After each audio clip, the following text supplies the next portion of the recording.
Wanti islaamummaan fuula barreessuufi jawwali haraamarraa bakka bu'uufi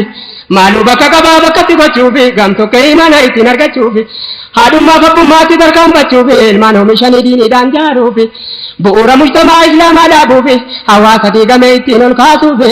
nuura islaamaatiin mana isaa ibsuufi amrii rabbii irratti wal jajjabeessuufi yaanni kanumaafi keessa dubbii ilaalee alaa kitaabillahi wa sunnatu rasuuli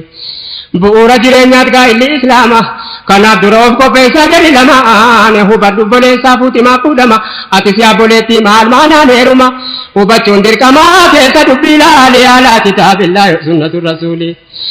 dubbiin dura tolaa dhagaayaa jamaa gaa'illi islaamaa imaanaan jaarama kun beekun dirqamaa maaliif dagatamaa karaa nuti argatte aduwwiin islaamaa nuun jette nu tokkumaa aadaan keenya kunneen alaa kitaabillahi wa sunnatu rasuuli fuuti islaamaatii fuuti jaahiliyyaa attam wal fakkaata